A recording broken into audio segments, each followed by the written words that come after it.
Hello, dear all. How are you? I hope you all are fine. So, first of all, I would like to thank you. Thank you so much for your loving support. And आज हम लोग मैं बता दूं कि इस videos बनाने का बहुत ही इम्पोर्टेंट रोल ये है कि हम लोग आज ऑल अबाउट एनटीएससी देखने वाले हैं exactly those students who are preparing for NTSC examinations and those students who are in class 10th basically उनके लिए काफ़ी ज़्यादा इम्पोर्टेंट है ये एग्ज़ाम। तो सबसे पहले मैं ये बता दूंगा कि जो भी बच्चे क्लास 10th में हैं और उनकी एग्ज़ाम होने वाली है उनके लिए बहुत हेल्पफुल होगा ये। जो कभी ऐसे बच्चे सोचते हैं कि मैं फाइनेंशियली बहुत वीक हूँ, मेरे सपोर्ट नहीं मिल पाएंगे, फैमिली बैकग्राउंड उतना अच्छा है नहीं, लेकिन अगर आप टैलेंटेड हो then you can do it. बहुत कुछ कर सकते हो। आपके सामने सरकार है, गवर्नमेंट है जो आपको हेल्प करने को तैयार है। अगर आप में वाकई टैलेंट है तो आपको बिल्कुल भी घबराने की जरूरत नहीं है। बस आपके सामने एक ऐसा एग्जाम है, बहुत ही छोटा सा एग्जाम जो एनटीएससी है, नेशनल टैलेंट सर्च एग्जामिनेशंस। इसके थ्रू आप बहुत कुछ कर सकते हो। अगर आपकी अच्छी खासी रैंक्स आती है तो आपको स्कॉलरशिप मिलेंगे। आप क्लास 11th 12th खुद से कर सकते हो। आपको एक स्कॉलरशिप प्रोवाइड की जाएगी जिसके थ्रू आप आराम से आप जेई की भी तैयारी कर सकते हो। एंड आफ्टर दैट 12th के बाद भी कुछ ऐसे स्टूडेंट्स होंगे उनके लिए भी हेल्पफुल है ये। यूजी अंडर ग्रेजुएट्स में भी जो अगर हैं वो भी इस स्कॉलरशिप का यूज कर सकते हैं। तो आज ओवरऑल हम लोग देखने वाले हैं ये एनटीएससी के बारे में कि आखिर ये एनटीएससी है क्या, इसके एग्जाम पैटर्न्स कैसे होते हैं, कौन कौन बच्चे एग्जाम दे सकते हैं, सिलेबस क्या है, टाइमिंग क्या है, ऑफलाइन है ऑनलाइन है। तो इन वीडियोस में हम लोग एक एक करके एक अच्छे तरीके से सॉर्ट आउट करेंगे। So let's start. First of all ये इसके बारे में आप देख सकते हैं यहाँ पे, NTSC or National Talent Search Examinations is a national level exam conducted by the National Council of Educational Research and Training।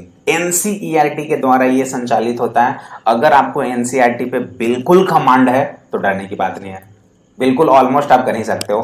For granting scholarships to meritorious students studying in class 10th। जो बच्चे class 10th में हैं उनके लिए मैंने बताया बहुत ही ज्यादा इंपॉर्टेंट है ये।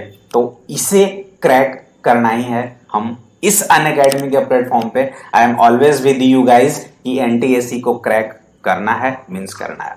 नेक्स्ट स्लाइड्स को मूव करते हैं। यहाँ पे हम लोग देखें NTSC is only held for 10th standard students and the exam is conducted in 2 different stages. आपके पास 2 डिफरेंट स्टेज होगा, एक स्टेज 1 होगा और दूसरा स्टेज 2 होगा।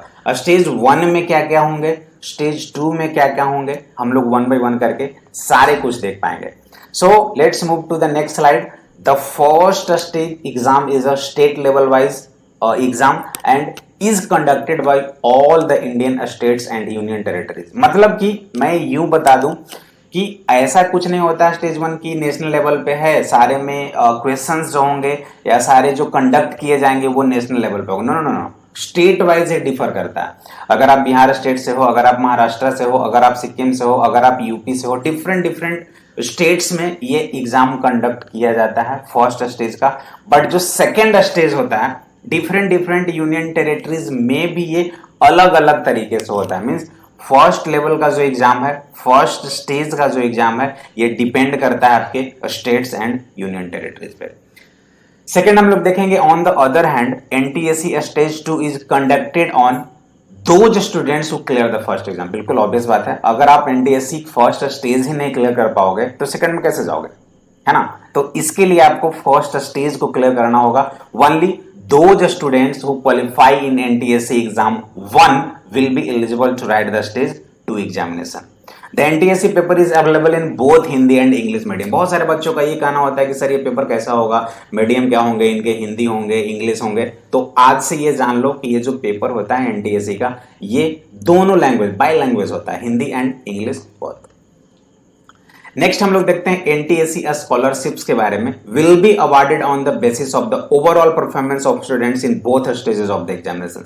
आपके जो दोनों एग्जाम्स होंगे ना, एनटीएससी स्टेज 1 एंड स्टेज 2, इन दोनों को क्राइटेरिया को देखते हुए आपने क्या किया है, आपकी कितनी परसेंटेज मार्क्स आई है, उनके बेसिस पे आपको स्कॉलरशिप प्रोवाइड किया जाएगा। तो आप बोलोगे सर स्कॉलरशिप्स में क्या है, कितने अमाउंट मिलेंगे, क्यों टेंशन ले रहे हो, बिल्कुल करेंगे हम लोग। ये देखते हैं यहाँ पे एनटीएससी एग्जाम का एक बार ओवरव्यू हम लोग देख लेते हैं, देन हम लोग स्टार्ट करेंगे। एग्जाम नेम इसका आप देख लो, national talent search examination, full form of NTSC. Conducting body कौन है भाई, तो national council of educational research and training NCERT. Frequency of exam अभी जस्ट बताया, वंस अ ईयर, हाँ एक साल में एक ही बार होता है, ऐसा नहीं है कि one in a year 2 times 3 times होगा, नो नो नो, ये 1 ईयर में एक ही बार होगा। एप्लीकेशन इसका ऑनलाइन होता है, ऐसा नहीं कि ऑफलाइन एप्लीकेशंस होते हैं, इनके सारे एप्लीकेशंस ऑनलाइन फिल किए जाते हैं। मोड ऑफ एग्जामिनेशंस क्या है, ऑफलाइन, ऑनलाइन एग्जाम नहीं होगा, आपको एग्जाम ऑफलाइन मोड में ही देने हैं। एग्जाम ड्यूरेशंस क्या होता है, 4 आवर्स का होगा। फर्स्ट स्टेज जो है उसे हम लोग मैट में कंसिडर करते हैं, MAT stands for mental ability test, जो कि 2 घंटे का होगा, एंड आफ्टर दैट 2 आवर्स का होगा सेट, सोलिस्टिक एबिलिटी टेस्ट। ये हम लोग देखेंगे 1 by 1 करके। ये एनटीएससी एग्जाम ओवरव्यू आपने देखा। सो ये है स्कॉलरशिप का criteria. Under graduates and post graduates, this amount is RS 2000 per month, आपको 2000 पर मंथ मिलेंगे। स्टाइपेंड मनी होता है ये, अगर आपकी अच्छी खासी परफॉर्मेंस हुई तो ये आई थिंक ये बहुत हेल्पफुल होगा आप लोगों के लिए। तो गाइज मैं आपको ये बता दूं कि ऐसा नहीं है कि सिर्फ 2000 आप देखो सर सिर्फ 2000 के लिए क्या करना है, नहीं नहीं नहीं, ऐसा नहीं है। सबसे बड़ी बात ये होती है कि ये जो एनटीएससी होता है ना, ऑल ओवर इंडिया लेवल पे होता है, ठीक है। यहाँ पे अगर आप अच्छे खासे परफॉर्म करते हो, यहाँ पे सेलेक्ट होना ही बहुत बड़ी बात है। आप अगर गवर्नमेंट के अंडर में आ रहे हो, दैट मीन्स गवर्नमेंट आपके ऊपर एक अच्छी सी पकड़ बना रखी है, नजर बना रखी है, तो आप किसी के अंडर कंट्रोल्ड काम करोगे, उसके थ्रू ही आपको सारा काम करना होगा। तो आई थिंक आपको बहुत ही ज्यादा हेल्प मिलने वाली है। ये तो एक ऐसे ही है कि 2000 स्पेंड आपको करने होंगे, ऐसे ही pocket money, as a pocket money आपको मिलेंगे, बट आपको बहुत सारे एजुकेशनल क्वालिफिकेशंस वहां से भी मिलेंगे। जो बच्चे अंडर ग्रेजुएट में होंगे, पोस्ट ग्रेजुएट्स में होंगे, उसके बाद की अपॉर्चुनिटी भी आपको बहुत सारे मिलेंगे। From 11th to 12th class, this scholarship amount is RS 1250 per month, ठीक है। दिखने में बहुत छोटा लग रहा है, ऐसी कोई बात नहीं। मैंने भी जस्ट बताया 1250 इज नॉट मैटर, ये कोई बहुत बड़ी रकम नहीं है, बट अगर आप किसी इंस्टीट्यूट में उनके अंडर में काम कर रहे हो, दैट मीन्स ये बहुत बड़ी अपने आप में अपॉर्चुनिटी है, ठीक है। यहां पे आते हैं हम लोग एनटीएससी स्कॉलरशिप का जो कंक्लूजन है वो around 2000 scholarship, not 100, around just a second, yes, around 2000 scholarships are awarded for each stage of education. These stages are, first आप यहाँ पे देख सकते हो for class 11th to 12th, अभी जस्ट बताया 11th to 12th का जो स्कॉलरशिप होगा वो आपकी कितनी है, 1250 पर मंथ, ठीक है। सेकेंड जो है वो for under graduates and post graduates, okay. Scholarship amount कितने हैं, 2000 पर मंथ है, not year, per month. And third है फॉर पीएचडी, ये जो पीएचडी का क्राइटेरिया है, the scholarships amount is fixed in accordance with the UGC norms. ये UGC norms decide करेगी कि आपको कितने स्कॉलरशिप अमाउंट फिक्स्ड होंगे। नेक्स्ट एनटीएससी के बारे में हम लोग थोड़ा सा देख लेते हैं। एग्जाम एलिजिबिलिटी क्राइटेरिया क्या है इसकी, उसके बाद हम लोग मूव करेंगे। Yes, eligibility criteria for NTSC. There are different criteria for each stage which you should always keep in mind. Take a look at the details below before you prepare and apply for the examinations. NTSC candidate must be citizen of India. हाँ जी, it's most important कि NTSC बच्चे जो exam देंगे वो बिल्कुल citizen of India ही होने चाहिए, ठीक है ना, सिटीजन ऑफ इंडिया ही होने चाहिए। सेकंड कंडीशन है candidate must be of class 10th student, not for class 9th 8th 7th 6th etcetera. Class 10th के स्टूडेंट्स होंगे और वो भी अरिकॉग्नाइज प्राइवेट और government schools in India only. Third है if candidate is below the age of 18 and studying in class 10 from an open और distance learning school, he और she is also eligible to apply. अगर वो under as है 18 है तो उनके लिए भी अपॉर्चुनिटी है अगर वो क्लास 10 में पढ़ रहे हैं। अगर वो open learning distance learning schools में पढ़ाई कर रहे हैं तो उनके लिए काफी इंपॉर्टेंट होगा, वो भी अप्लाई कर सकते हैं। यहां पे आप देख ही सकते हो candidate must be below 18 years of age to appear this exam.